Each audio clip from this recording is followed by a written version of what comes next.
आज ध्यान देंगे अपना। तो सबसे पहले आप लोग कैसे हैं? आशा है, विश्वास है कि आप लोग बहुत अच्छे होंगे। कल हम लोग को 15 अगस्त अर्थात स्वतंत्रता दिवस है, जो हमारे देश के लिए 77वां स्वतंत्रता दिवस होंगे। उसके शुभ अवसर पर आज आप लोग के बीच में हम पुनः लेकर आए हैं फिजिक्स के टॉपिक में प्रकाश तथा मानव नेत्र। क्वेश्चन है आपको कि प्रकाश तथा मानव नेत्र से बार बार आने वाले क्वेश्चन।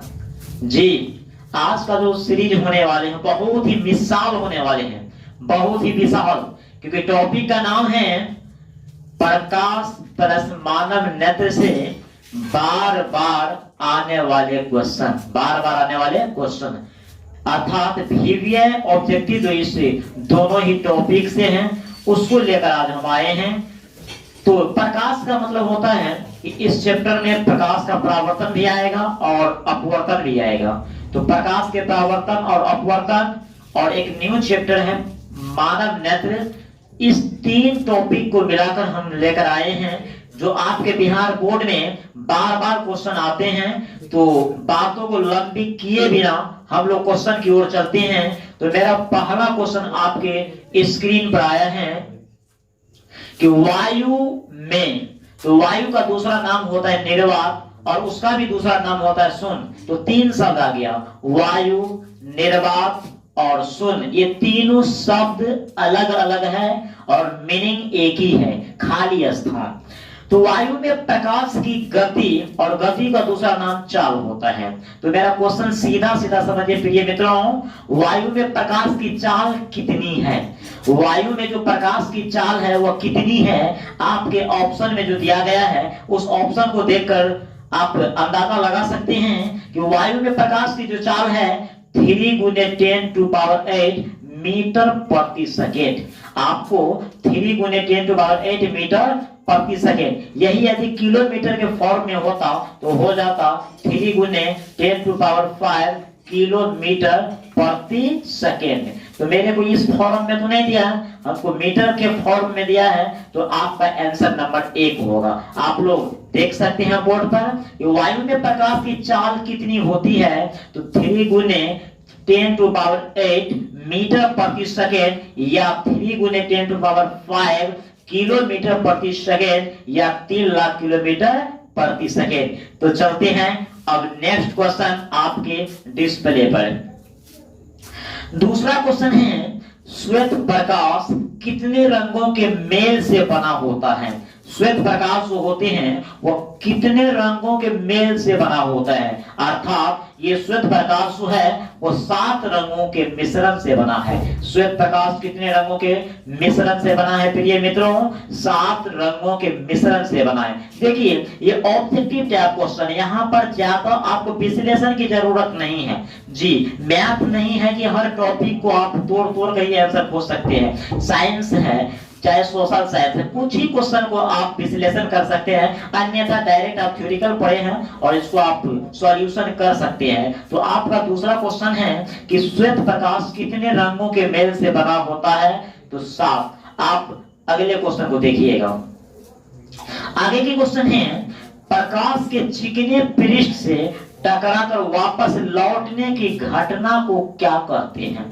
ध्यान दीजिए, प्रकाश जो है किसी चिकने पृष्ठ से टकराकर लौट जाती है। तो हम लोग पढ़े थे ना, किसी प्रकाश स्रोत से आती हुई प्रकाश की किरणें जब किसी परावर्तक सतह से टकराकर लौट जाती हैं तो उस घटना को प्रकाश का परावर्तन कहा जाता है। तो प्रकाश का परावर्तन देखिए ऑप्शन में है, हाँ सर प्रकाश के परावर्तन का ऑप्शन है। तो मेरा आंसर नंबर इसमें बी होगा, प्रकाश का परावर्तन। अर्थात प्रकाश को आप किसी प्रकाश स्रोत से निकालिएगा तो कहीं से जब टकरा कर लौट जाएगा, कहीं का मतलब किसी परावर्तक सतह से टकरा कर लौट जाएगा तो जाएगा और पुनः अपने माध्यम में ही लौट के आ जाएगा, तो उस घटना को प्रकाश का परावर्तन कहा जाता है। तो हमने आंसर को लॉक कर दिए।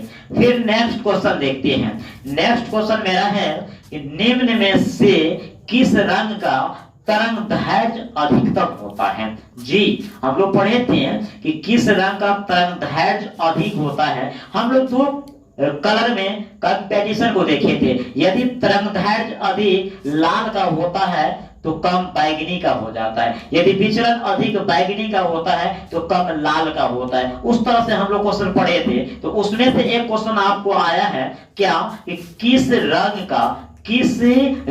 का तरंग दैर्घ्य अधिकतम होता है। तो बच्चों लाल रंग का तरंग दैर्घ्य अधिक होता है। आप क्वेश्चन में देख सकते हैं कि लाल रंग का जो तरंग दैर्घ्य है उसका अधिक होता है। यानी किस रंग का तरंग दैर्घ्य अधिक होता है? लाल का। आगे की क्वेश्चन को देखेंगे। तीन मूल या प्राथमिक रंग है, रंग को ही वर्ण कहा जाता है, यानी प्राइमरी कलर कितने हैं। प्राइमरी कलर जो है वो आपको तीन है। हम लोग पढ़े थे कि प्राइमरी कलर कितने हैं? तीन। RGB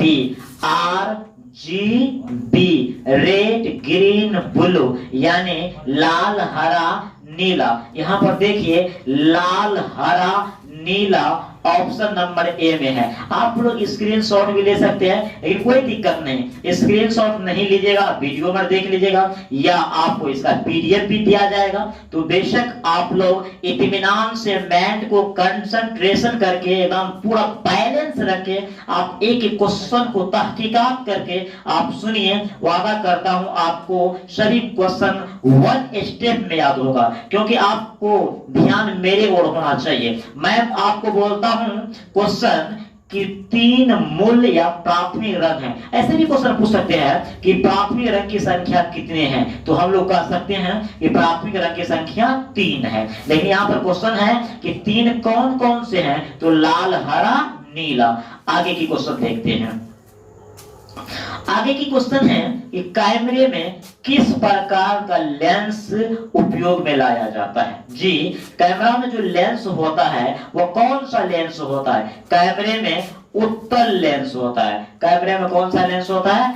उत्तल लेंस। आपको पूछा जाएगा कि कैमरा में कौन सा लेंस होता है, तो कैमरे में प्रिय मित्रों उत्तल लेंस होता है। किसी को दिक्कत नहीं।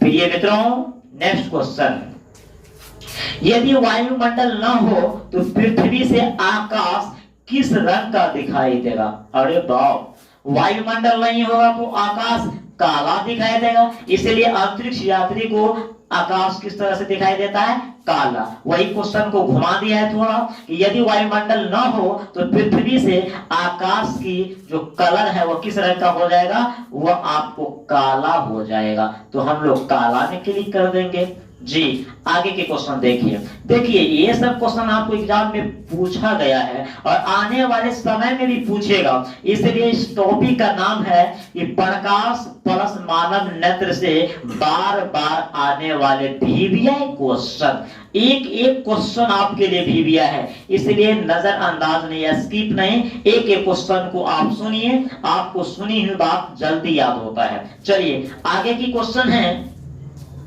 कि फोटोग्राफी में मुख्य रंग कौन से होते हैं। वही प्राइमरी कलर जो है वो फोटोग्राफी में प्रयोग किया जाता है। तो आपका हो जाएगा लाल हरा नीला। लाल हरा नीला जो है वो फोटोग्राफी में प्रयोग किया जाता है। ठीक है, आगे की क्वेश्चन हम लोग देखेंगे बिना विलंब किए। आपकी क्वेश्चन है कि सबसे कम तरंग दैर्घ्य वाला प्रकाश होता है। जी, इससे पहले क्वेश्चन आया था कि किस वर्ण का तरंग दैर्घ्य अधिक होता है, तो हमने पढ़े थे लाल। अब यहाँ पे आ गया है क्वेश्चन किसका कम होता है। तो भाई तरंग दैर्घ्य जब अधिक लाल का होता है तो कम किसका हो जाएगा? बैगनी का। कम किसका हो जाएगा? बैगनी का हो जाएगा। किसका कम हो जाएगा? बैगनी का। ध्यान देंगे ये तरंग दैर्घ्य जो है कम बैगनी का होता है। जी, आगे की क्वेश्चन है मानव की आंख वस्तु का प्रतिबिंब किस भाग पर बनाती है। क्वेश्चन बहुत ही सुंदर क्वेश्चन, स्मार्ट क्वेश्चन, एकदम मस्ट वीवीआई क्वेश्चन, कई बार पूछ चुका है और आने की संभावना है।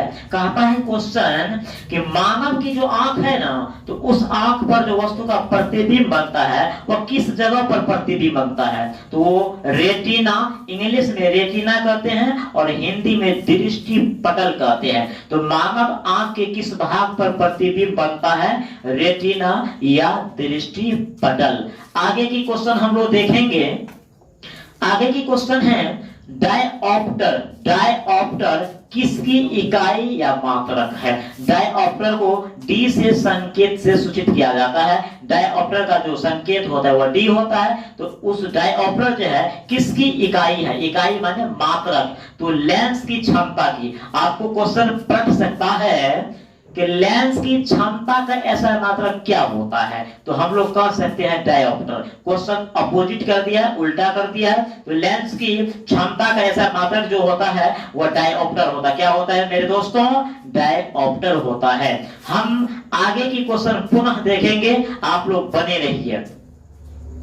स्वस्थ नेत्र के लिए स्पष्ट दृष्टि की न्यूनतम दूरी कितनी होती है? हम लोग पढ़े थे, जिस समय में सब्जेक्टिव पढ़ रहे थे इस चैप्टर को, तो उस समय में हम लोग पढ़े थे कि एक स्वस्थ मानव जो होते हैं उसका जो स्पष्ट दृष्टि का जो न्यूनतम दूरी होती है वो 25 सेंटीमीटर। आप देखिए अपने ऑप्शन में दिया गया है 25 सेंटीमीटर। यानी एक स्वस्थ नेत्र के लिए स्पष्ट दृष्टि का जो न्यूनतम दूरी होता है वो 25 सेंटीमीटर होता है। और यही बोल देगा अधिकतम दूरी तो अनंत हो जाएगा।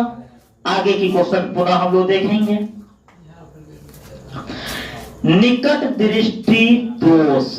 निकट दृष्टि दोष को इंग्लिश में मायोपिया कहते हैं। निकट दृष्टि दोष से पीड़ित व्यक्ति के चश्मे में प्रयोग किया जाता है। अर्थात जिस व्यक्ति को निकट दृष्टि दोष है उस व्यक्ति का चश्मा किस लेंस का होता है, इसका मतलब ये होता है। तो सबसे पहले हम लोग पढ़े थे कि निकट दृष्टि दोष में निकट की वस्तु स्पष्ट रूप से दिखाई देती है। तो इस प्रकार के मरीज को अवतल लेंस के बने हुए चश्मे दिया जाता है। तो आपके ऑप्शन में देखिए दिया है कि जिस व्यक्ति को निकट दृष्टि दोष हो गया है उसके चश्मे किस लेंस का होगा? तो निकट दृष्टि दोष को दूर किया जाता है अवतल लेंस के द्वारा। किसके द्वारा दोस्तों? अवतल लेंस के द्वारा। किस लेंस के द्वारा? अवतल लेंस के द्वारा। किस दृष्टि दोष को दूर किया जाता है? तो हम लोग बोल सकते हैं निकट दृष्टि दोष को अवतल लेंस के द्वारा दूर किया जाता है।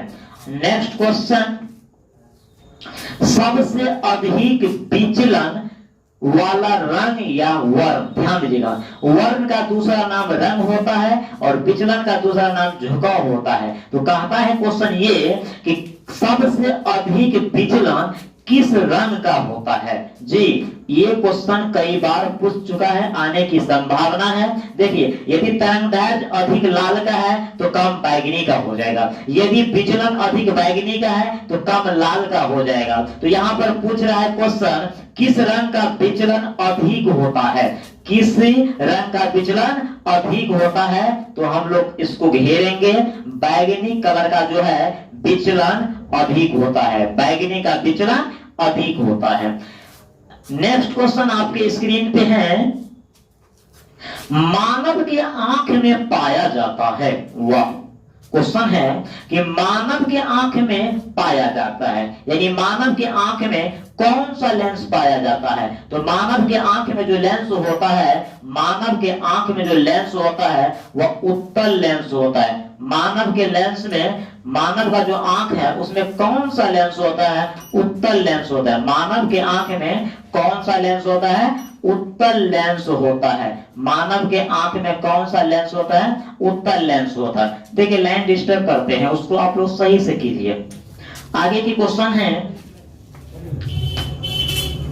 किस दर्पण में हमेशा आभासी प्रतिबिंब, किस दर्पण में हमेशा आभासी प्रतिबिंब बनती है। किस दर्पण में हमेशा आभासी प्रतिबिंब बनते हैं? किस दर्पण में? आपका क्वेश्चन है कि किस दर्पण में हमेशा आभासी प्रतिबिंब बनती है। देखिए भाई, उत्तल में भी बनता है और समतल में भी बनता है। आपको ऑप्शन दिया गया है समतल तथा उत्तल, समतल तथा उत्तल। ये दोनों प्रकार के लेंस में जो है ना, ये दोनों प्रकार के लेंस क्या कहते हैं? दर्पण है जी, दर्पण है कि किस दर्पण में हमेशा आभासी प्रतिबिंब बनती है, तो समतल तथा उत्तल, समतल तथा उत्तल। नेक्स्ट क्वेश्चन आपके सामने है कि हीरे का अपवर्तनांक होती है।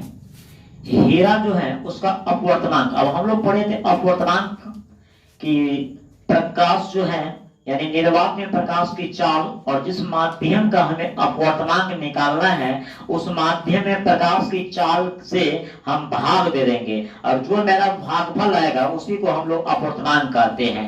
अर्थात क्वेश्चन आपका है कि हीरा का अपवर्तनांक होती है, तो हीरा का जो अपवर्तनांक होती है वह 2.42। अब हम इसको बनाने के लिए नहीं बैठ जाएंगे, ये सब याद करने वाले चीज है। आप टॉप करने के लिए आए हैं, टॉप करने वाले बच्चे चार्ट लेते हैं क्वेश्चन को, रट लेते हैं क्वेश्चन को। अब हम इसको विश्लेषण करेंगे तब तक तो मेरा समय ही लेस हो जाएगा। तो हीरा का जो अपवर्तनांक होते हैं वह 2.42 होते हैं। आगे की क्वेश्चन देखेंगे, किस दर्पण में हमेशा सीधा प्रतिबिंब बनती है? देखिए, सबसे पहले बात तो है कि आभासी प्रतिबिंब जो होता है वो हमेशा सीधा होता है और आभासी प्रतिबिंब समतल दर्पण और उत्तल दर्पण दोनों में बनता है। तो क्वेश्चन के अनुसार हम देखेंगे कि किस दर्पण में हमेशा सीधा प्रतिबिंब बनती है, तो समतल या उत्तल। क्यों? कि इस दोनों प्रकार के दर्पण में आभासी प्रतिबिंब बनते हैं और आभासी प्रतिबिंब हमेशा क्या होते हैं? सीधा होते हैं। फिर हम लोग best question is next question, ऐसे पदार्थ जिनसे होकर प्रकाश आसानी से पार कर जाता है। अच्छा, हम लोग पढ़े थे कि जिस पदार्थ से होकर प्रकाश आसानी से पार कर जाते हैं उस पदार्थ को पारदर्शी कहते हैं। जिनसे पास नहीं होता है उसको अपारदर्शी कहते हैं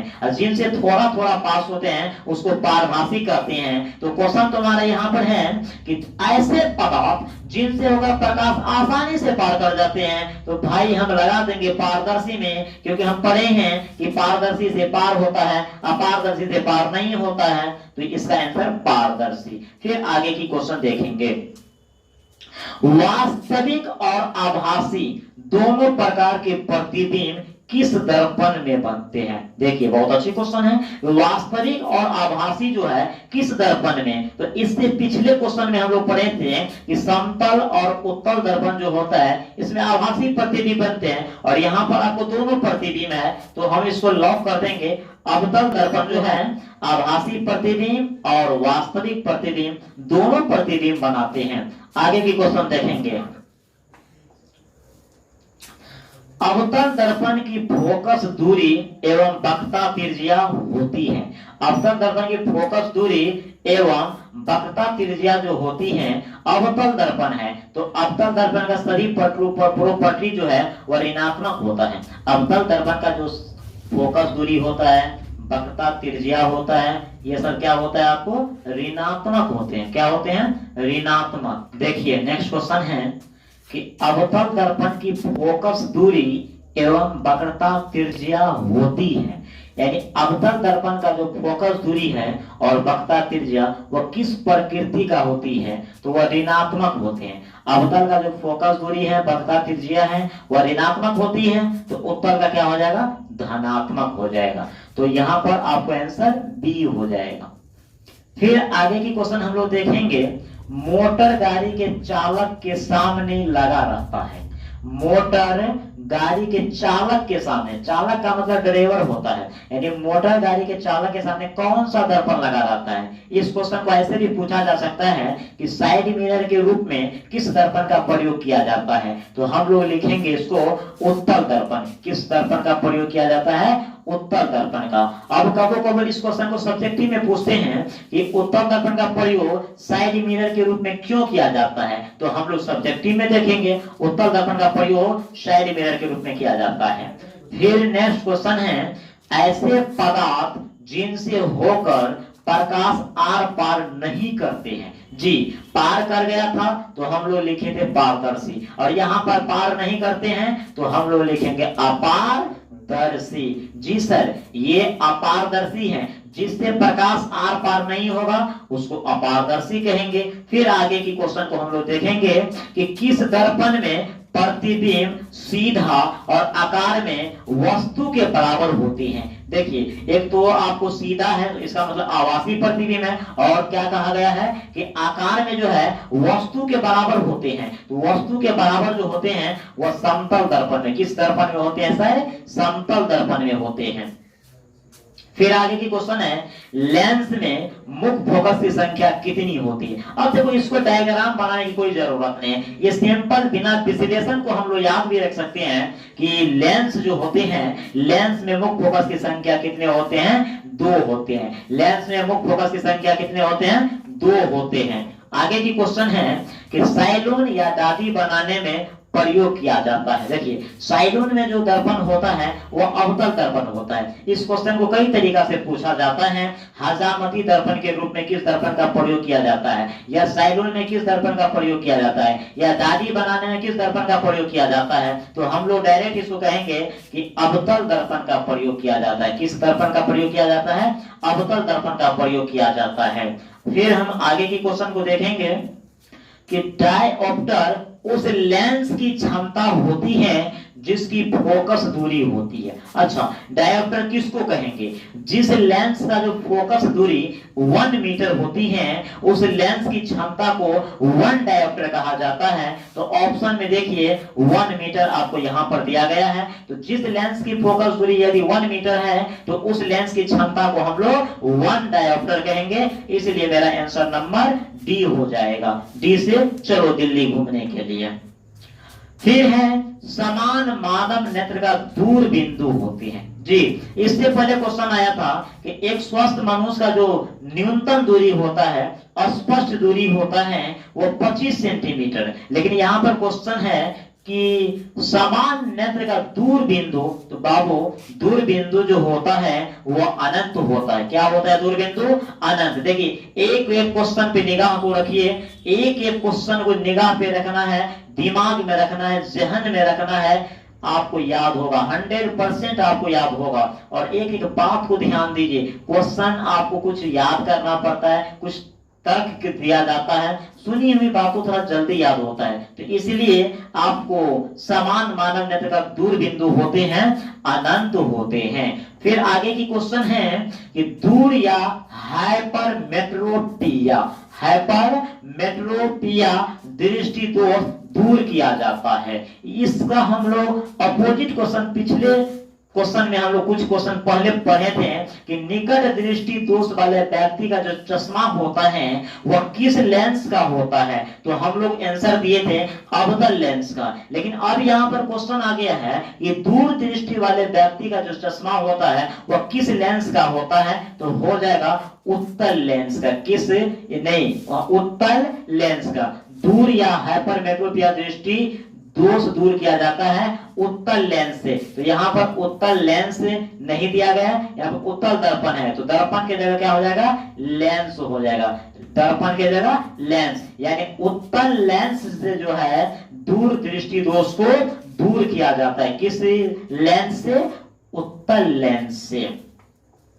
फिर आपके क्वेश्चन है कि कौन रंग जिसका खतरे के सिग्नल में उपयोग किया जाता है? जी, यानी किस रंग का प्रयोग जो है खतरे के रूप में, यानी सिग्नल कहता है क्वेश्चन कि कौन रंग जिसका खतरे के सिग्नल में उपयोग किया जाता है। आपको देखे होंगे रेलवे स्टेशन पे, ट्रैफिक पुलिस में, चौराहे पर देखे होंगे लाल बत्ती जलते हैं, तो लाल रंग का जो प्रयोग होता है वह खतरे के लिए होता है। लाल रंग हम लोग लॉक करेंगे। देखिए, जितना भी क्वेश्चन आपके डिस्प्ले पे आते हैं वह क्वेश्चन कई बार आपको बिहार बोर्ड में आ चुके हैं। इसीलिए इस टॉपिक का नाम है प्रकाश प्लस मानव नेत्र से बार बार पूछे गए प्रश्न मोस्ट इंपोर्टेंट विविया है। इसलिए एक एक क्वेश्चन को आपको पढ़ना जरूरी है, स्किप नहीं करना है, समझना है। जी, क्वेश्चन आपको 1 एक्शन में याद होना चाहिए।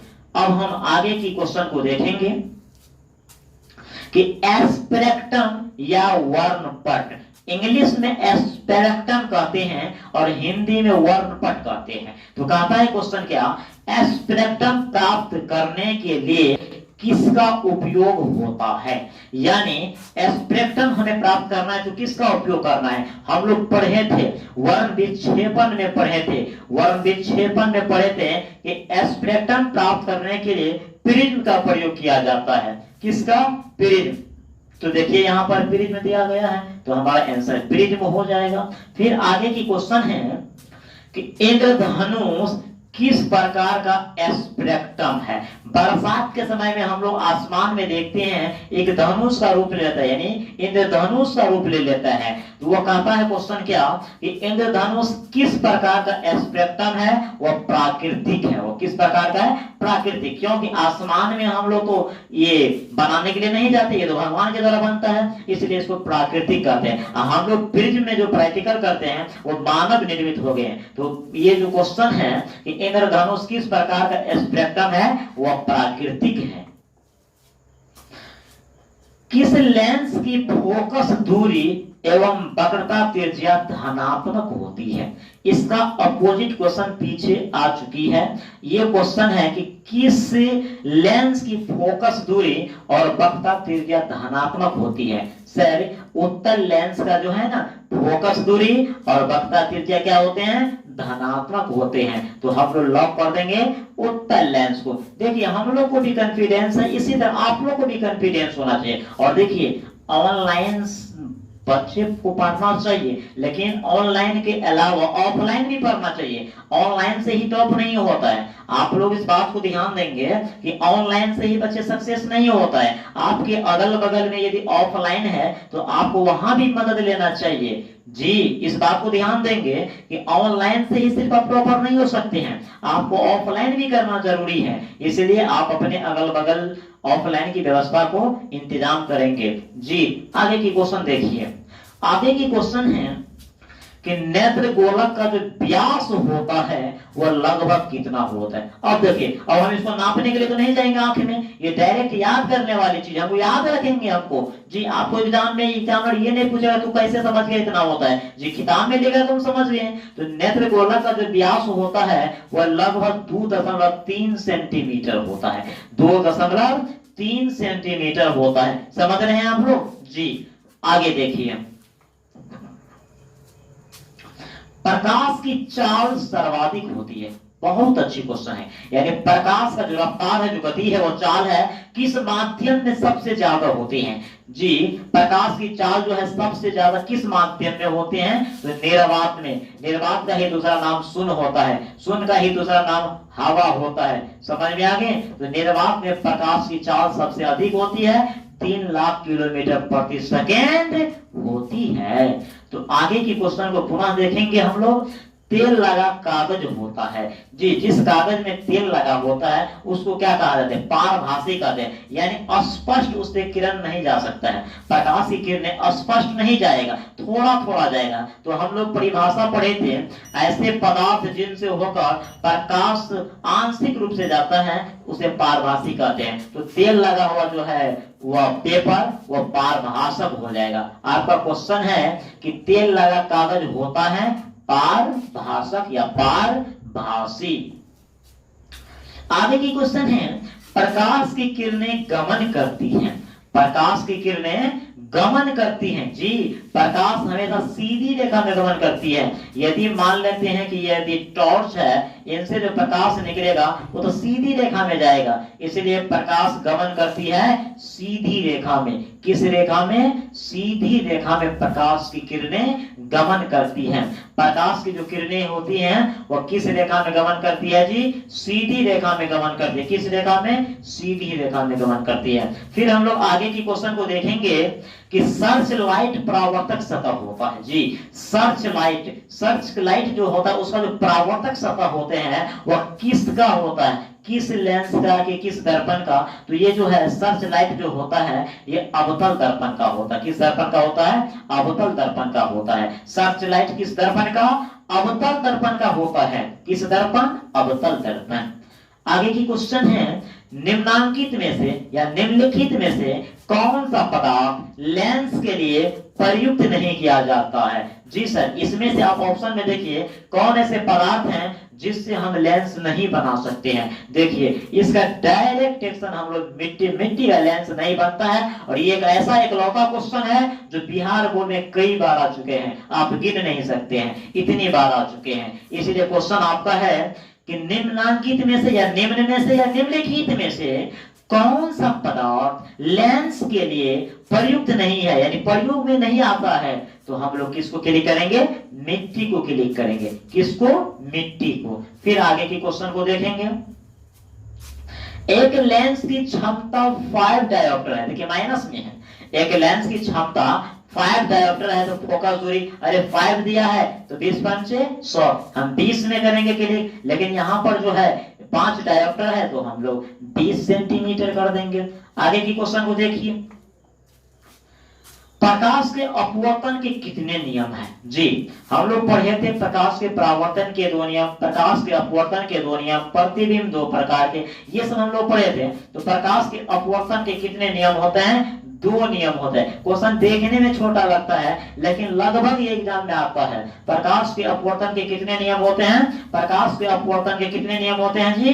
2 नियम होते हैं। किसी को कोई दिक्कत है? आप लोग को नींद तो नहीं आ रहे हैं? चलिए आगे की क्वेश्चन को आप लोग देखिएगा। सोलर कुकर में प्रयोग किए जाते हैं, सोलर कुकर में प्रयोग किए जाते हैं। सोलर का जो कुकर होता है उसमें प्रयोग किया जाता है अवतल दर्पण का प्रयोग किया जाता है। किस दर्पण का? अवतल दर्पण का प्रयोग किया जाता है। सोलर कुकर में अवतल दर्पण का प्रयोग किया जाता है। आगे की पुनः क्वेश्चन है, अल्कोहल का अपवर्तनांक होता है। अल्कोहल का जो अपवर्तनांक होता है वह 1.36 होता है। अल्कोहल का जो अपवर्तनांक होता है वो 1.36 होता है। जी याद करने वाला है, पानी का अपवर्तनांक 1.33 होता है। जी हीरा का अपवर्तनांक 2.42 होता है। तो इस तरह को हमको याद ही रखना है। अब उस समय में हम निकालने के लिए नहीं जाएंगे, जी समय कम आपको मिलता है। अभिनेत्र लेंस की फोकस दूरी में परिवर्तन किया जाता है। अभिनेत्र लेंस की जो फोकस दूरी में परिवर्तन किया जाता है। कबो कबो हम लोग देखते हैं तेज प्रकाश आते हैं तो आंख चिलमिलाने लगते हैं, तो उसको कंट्रोल कौन करता है? उसको कंट्रोल पक्षमावी द्वारा होता है। किसके द्वारा? पक्षमावी के द्वारा होता है। अभिनेत्र लेंस की फोकस दूरी में परिवर्तन पक्षमावी द्वारा किया जाता है। फिर आगे की क्वेश्चन है, कॉर्निया के पीछे एक संरचना होती है उसे कहते हैं। कॉर्निया के पीछे, आंख का ये भाग है, कॉर्निया के पीछे एक संरचना होती है उसे परितारिका कहते हैं। उसे क्या कहते हैं? परितारिका। उसको परितारिका कहते हैं। ये सब क्वेश्चन को थोड़ा सा अच्छे से ध्यान रखिएगा, थोड़ा सा डिफिकल्ट क्वेश्चन है लेकिन 1-2 बार पढ़िएगा। फरवरी में आपका एग्जाम है, अगर फरवरी तक एक क्वेश्चन को पढ़ते रहेंगे तो हमको लगता नहीं कि मिस्टेक से भी छूटेगा, क्योंकि आपको फरवरी तक पढ़ना है, इसलिए नहीं छूटेगा। आगे की क्वेश्चन है, गोलीय दर्पण की फोकस दूरी उसकी वक्रता त्रिज्या की यानी क्या होती है? गोलीय दर्पण की फोकस दूरी उसकी वक्रता त्रिज्या की क्या होती है? हम लोग पढ़े थे ना कि किसी गोलीय दर्पण की जो फोकस दूरी होती है उसकी वक्रता त्रिज्या की आधी होती है। हम लोग पढ़े थे F बराबर R/2, यही क्वेश्चन हमको दिया है, तो आधी होती है। गोलीय दर्पण की फोकस दूरी जो है उसकी वक्रता त्रिज्या की क्या होती है? आधी होती है, आधी होती है।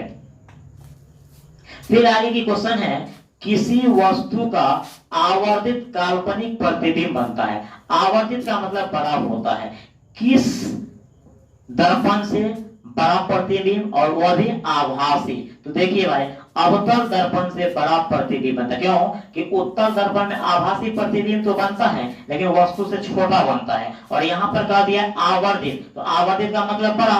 तो अवतल दर्पण में आभासी प्रतिबिंब और वास्तविक प्रतिबिंब दोनों बनता है लेकिन बड़ा बनता है, इसलिए मेरा आंसर यहाँ पर क्या हो जाएगा? सी हो जाएगा। मेरा आंसर सी होगा।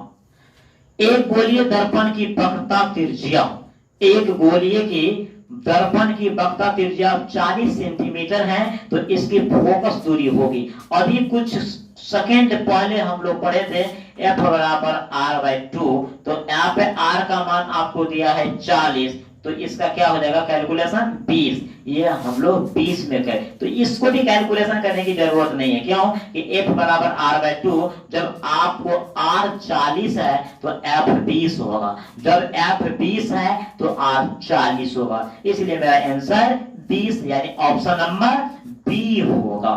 जी आप लोग नए क्वेश्चन की ओर प्रस्थान कर रहे हैं। देखिए कहां पर स्थित होने से वस्तु का प्रतिबिंब अवतल दर्पण के फोकस पर बनता है, इसको ट्रिक में रखना है। फोकस का बात आएगा तो अनंत में हम लोग क्लिक करेंगे, अनंत के बात आएगा तो फोकस पर। अब हम इसको डायग्राम और बनाने के लिए जाएंगे, उतना टाइम है जी। आपको फोकस पे रखा गया है तो अनंत पे बनेगा, क्योंकि हम लोग सब्जेक्टिव इतना अच्छे से पढ़े हैं। अब बताइए आपको एग्जाम में पूछेगा ऑप्शन में sin 45 का मान क्या होता है, तो क्या वहां पर आप सिद्ध करने के लिए चल जाइएगा कि sin 45 का मान 1/√2 होता है? नहीं, हम डायरेक्ट याद रखेंगे कि sin 45 का मान जो होते सर 1/√2 होता है।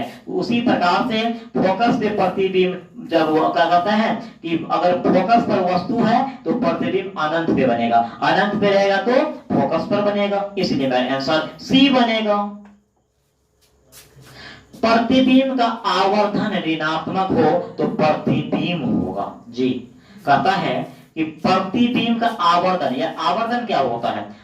आवर्धन वस्तु की ऊंचाई और प्रतिबिंब की ऊंचाई के अनुपात को आवर्धन कहते हैं। तो आवर्धन का ऋणात्मक मान बताता है कि प्रतिबिंब वास्तविक है, और वास्तविक है तो वह उल्टा होगा, वास्तविक है तो क्या हो जाएगा उल्टा। तो m का जो ऋणात्मक मान है वह उल्टा प्रतिबिंब को दर्शाते हैं। किस प्रतिबिंब को? उल्टा। देखिए कितने अच्छे क्वेश्चन था।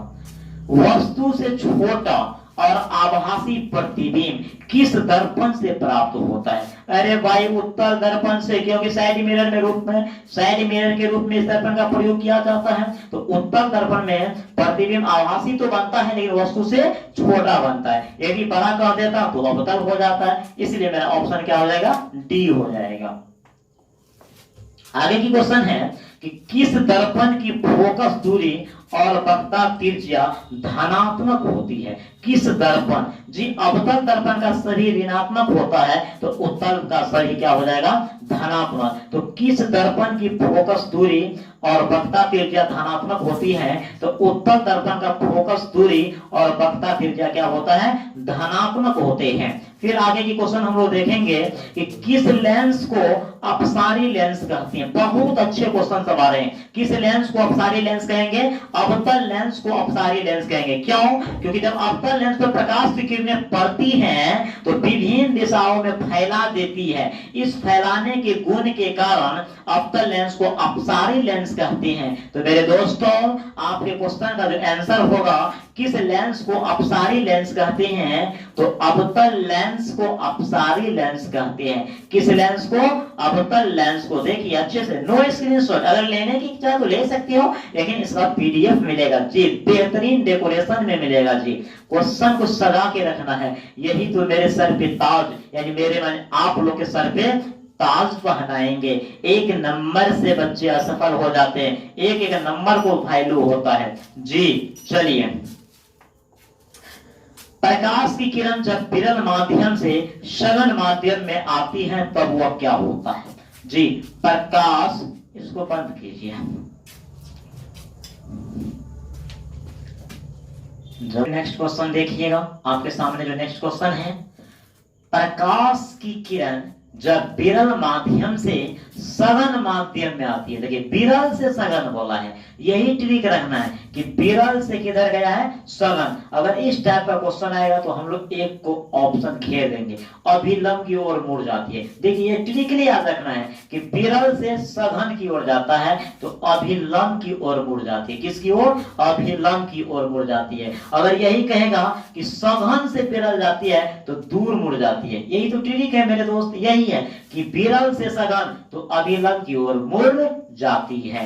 फिर आगे की क्वेश्चन हम लोग देखेंगे कि प्रकाश के परावर्तन के कितने नियम हैं। जी, इस क्वेश्चन को लॉलीपॉप क्वेश्चन कहते हैं, हर एग्जाम में ये क्वेश्चन आता है। जी, अपवर्तन के कितने नियम, दर्पण कितने प्रकार के, प्रतिबिंब कितने प्रकार के, परावर्तन के कितने नियम होते हैं, सारे को हम लोग कर देंगे। 2 होते हैं। जी, परावर्तन के कितने नियम होते हैं? 2 नियम होते हैं। परावर्तन के कितने नियम? 2 नियम होते हैं। देखिए, गर्मी का मौसम है, हम लोग गर्मी में आपके लिए वीडियो बना रहे हैं, तो आप लोग भी गर्मी में गर्मी लाइए। जी, गर्मी का मतलब ये कि रिजल्ट आपका बेहतर आएगा तो गर्मी आएगा।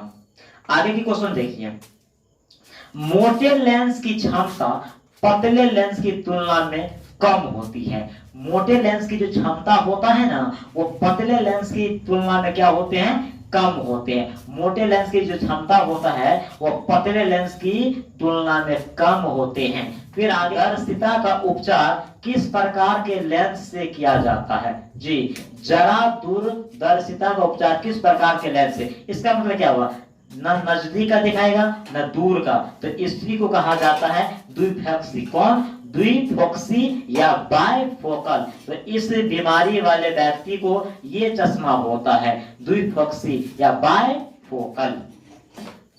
नेत्र लेंस की फोकस दूरी, नेत्र लेंस की फोकस दूरी कम हो जाने से, क्वेश्चन है कि नेत्र लेंस की फोकस दूरी कम हो जाने से दृष्टि दोष होता है। यानी मनुष्य के आंख का जो नेत्र लेंस की फोकस दूरी है वह कम हो जाता है, तो कौन सा दृष्टि दोष होता है? वह निकट दृष्टि दोष होता है। यानी कहता है कि नेत्र लेंस की फोकस दूरी कम हो जाएगा, फोकस दूरी कम हो जाएगा तो निकट दृष्टि दोष होगा, और फोकस दूरी बढ़ जाएगा तो दूर दृष्टि दोष होगा। और ये भी पढ़े हैं, निकट दृष्टि दोष को दूर करने के लिए अवतल लेंस का प्रयोग किया जाता है। ये भी क्वेश्चन आया था कि अवतल लेंस का दूसरा नाम क्या होता है? अपसारी लेंस होता है। चलिए आगे की क्वेश्चन को देखते हैं।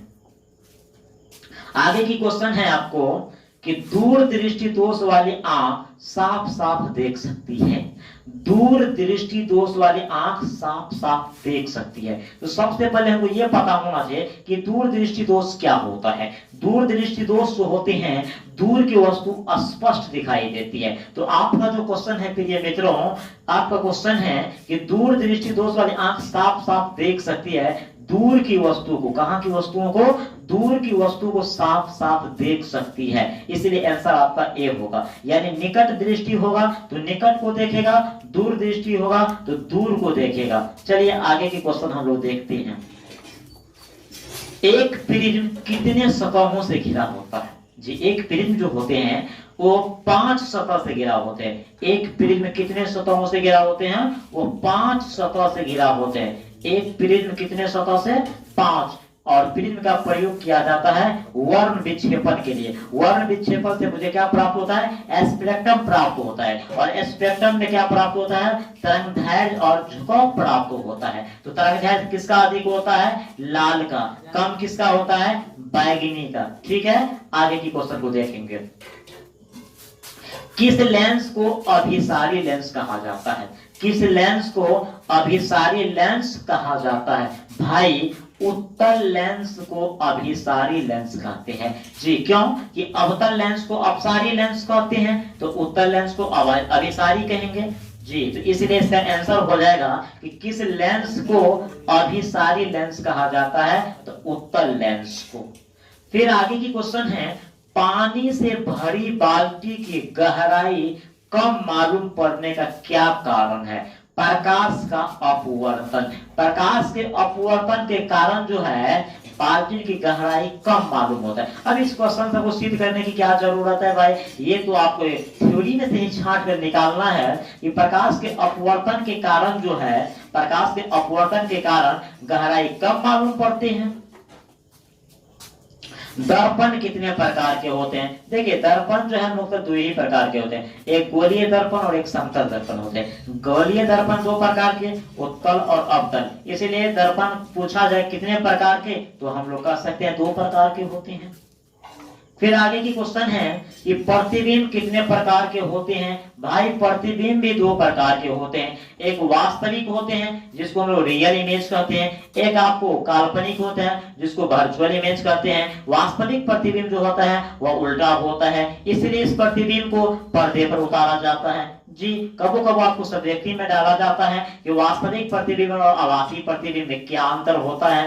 वास्तविक प्रतिबिंब जो है वास्तविक कटान बिंदु से बनते हैं, वास्तविक प्रतिबिंब को पर्दे पर उतारा जाता है, वास्तविक प्रतिबिंब हमेशा उल्टे होते हैं, फिर इसका उल्टा हम लोग आभासी प्रतिबिंब में लिख देंगे। तो क्वेश्चन तेरा ये है कि प्रतिबिंब कितने प्रकार के होते हैं, 2 प्रकार के होते हैं। फिर आगे की क्वेश्चन को देखेंगे कि गोलीय दर्पण कितने प्रकार के होते हैं। अभी ये मैं बात किए थे कि गोलीय दर्पण 2 प्रकार के होते हैं, एक अवतल दर्पण और एक उत्तल दर्पण होते हैं। अवतल दर्पण का फोकस दूरी वक्रता त्रिज्या जो होते हैं वो ऋणात्मक होते हैं, उत्तल का जो होता है वो धनात्मक होते हैं। फिर आगे की क्वेश्चन हम लोग देखेंगे कि उत्तल दर्पण द्वारा बना प्रतिबिंब होता है। उत्तल दर्पण में जो प्रतिबिंब बनता है वो हमेशा आभासी होता है और आभासी प्रतिबिंब क्या होता है, हमेशा सीधा होते हैं। उत्तल दर्पण में हमेशा आभासी प्रतिबिंब जो हमेशा सीधा होते हैं, इसलिए मेरा ऑप्शन बी होगा। उत्तल दर्पण द्वारा बना प्रतिबिंब होता है हमेशा सीधा होते हैं।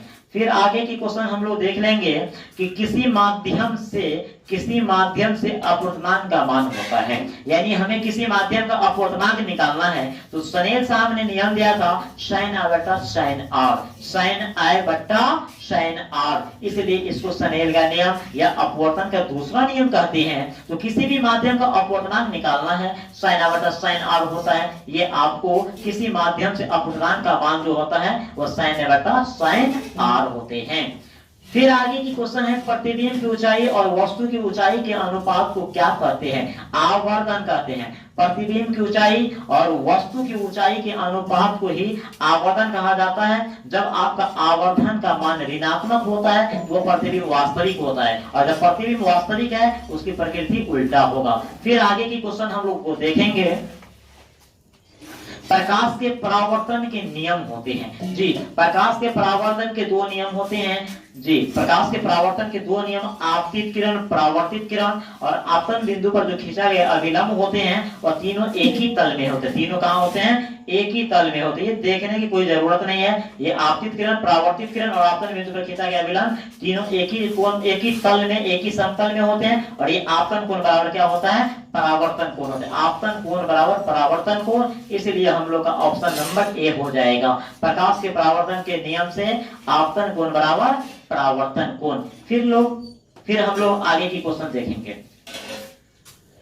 जिस वस्तु से प्रकाश स्वयं निकलता है कहलाते हैं। जी जो वस्तु खुद प्रकाश को उत्पादित करते हैं उसको प्रदीप्त या दीप्त कहते हैं। तो ऑप्शन आप लोग देखिए, दीप्त या प्रदीप्त, ऑप्शन नंबर ए है। जिससे प्रकाश निकलते हैं उसको दीप्त कहते हैं और जिससे नहीं निकलते उसको अदीप्त कहते हैं। तो क्वेश्चन है कि जिस वस्तु से प्रकाश स्वयं निकलते हैं उसे क्या कहते हैं या क्या कहलाते हैं, तो दीप्त या प्रदीप्त वस्तु कहते हैं। देखिए बहुत ही सरल क्वेश्चन है और ये आपके एग्जाम में पूछा गया क्वेश्चन है जी, और आने की संभावना इसी में से है। आप नोट करके रखिए, एक भी क्वेश्चन इससे बाहर नहीं होगा जी, एक भी क्वेश्चन बाहर नहीं होगा।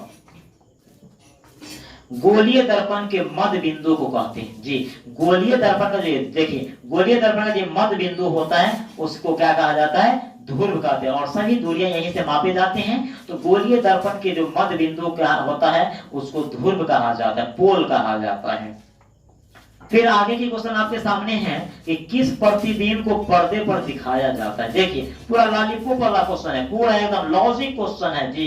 किस प्रतिबिंब को पर्दे पर दिखाया जाता है, तो वास्तविक प्रतिबिंब को पर्दे पर दिखाया जाता है। किस लिए दिखाया जाता है, क्योंकि ये जो है वास्तविक प्रतिबिंब उल्टा होता है और उल्टे को पर्दे पर दिखाया जाएगा तो हम लोग इस प्रतिबिंब को कैसे देखेंगे, सीधा में देखेंगे। तो किस प्रतिबिंब को पर्दे पर दिखाया जाता है, वास्तविक प्रतिबिंब को।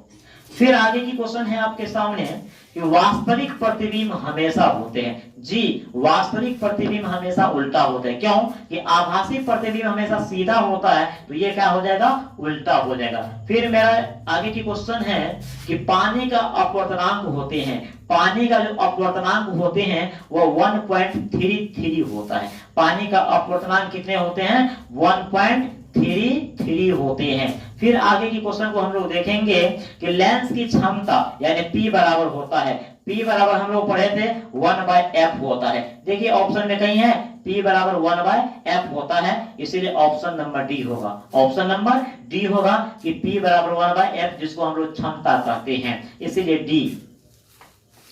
फिर आगे की क्वेश्चन है कि चंद्रमा से देखने पर आकाश दिखाई देता है। जी, चंद्रमा से आकाश को देखता है तो वह काला होता है, क्योंकि वहां पर वायुमंडल नहीं है, इसलिए आकाश का रंग काला दिखाई देता है। फिर आगे की क्वेश्चन आएगा हम लोग को 1 मीटर फोकस दूरी वाले लेंस की क्षमता होती है। जी, 1 मीटर फोकस, 1 मीटर फोकस दूरी वाले जो लेंस होता है, यानी जिस लेंस की फोकस दूरी 1 मीटर होती है उस लेंस की क्षमता को 1 डायोप्टर कहते हैं, इसलिए मेरा ये जो हो जाएगा 1D होगा। क्वेश्चन है कि 1 मीटर फोकस दूरी वाले लेंस की क्षमता को 1D कहते हैं, क्या कहते हैं? 1D कहते हैं। फिर आगे की क्वेश्चन को हम लोग लेंगे, अवतल लेंस में आवर्धन बराबर होता है। अवतल लेंस में आवर्धन जो होता है वह V/U होता है, V/U होता है। अवतल लेंस में आवर्धन जो होता है वह V/U होता है।